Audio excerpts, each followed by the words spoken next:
come around to say hello. One-on-one, I'm so fly. You took a nosedive. Careful when you play on my level. For you, it's so.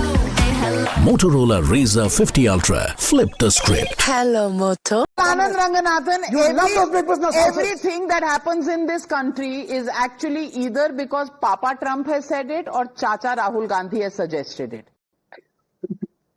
नहीं माई बाप Xi Jinping भी कुछ कह रहे हैं विवेक जी की बात सुन लेता हूं but good evening Navika and good evening to my fellow panelist first of all I think the announcement I hope will spur my good friend Vivek to buy Indian instead of Chinese goods. अब थोड़ा सस्ता आ गया तो विवेक थोड़ा सा इस तरफ भी देख लो. But I have to say this, Sanjay, I disagree with him on many counts, but he's right on two things that he's mentioned out of the many where I disagree still. But the two things where I agree with him are on number one, that this is, many people are calling it a reform, fair enough, reforming. Restructuring is more appropriate. So he's right there. Yes, absolutely. GST was a reform and this is restructuring. You can call it reform, but restructuring is more appropriate. He's right there. But it is a much needed restructuring and it has come at the right time. That is undeniable. The second thing where he's right is that yes, the UPA had developed the the infrastructure, the scaffolding of the GST, and he's also right that Narendra Modi opposed it. He's also right that he opposed it because he said manufacturing states like Gujarat stand to lose out as much as 14,000 crores, if I remember the figure right, because it's a destination-based taxation system. Well, the fact is, after Modi implemented it, it still remains, like around the world, a destination-based taxation system.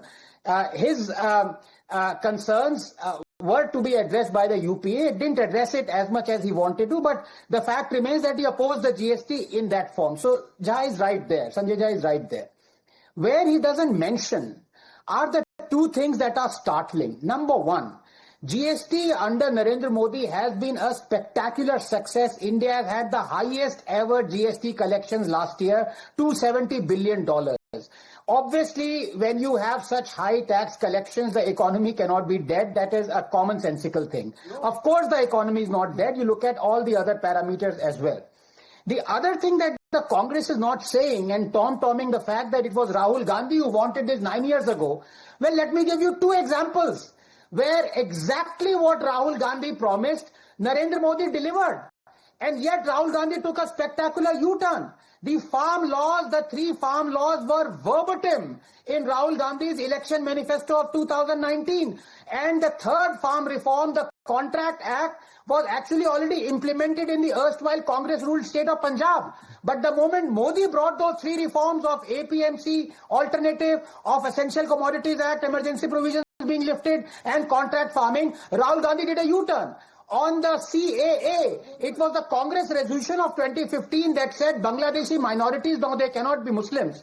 They have to be Hindus or Christians or Sikhs, would be given Indian citizenship. When Narendra Modi brought it, Rahul Gandhi opposed it. So let's not deal with hypocritical people out here who promise something, and when Narendra Modi delivers, they say, look, we take a U-turn. So, the glass is... Well, Anand Ranganathan, now you're beginning to question the basic tenets of politics. Hypocrisy is the basic tenet. And if you are going to rule out hypocrisy from politics, then there is no politics that we can talk about.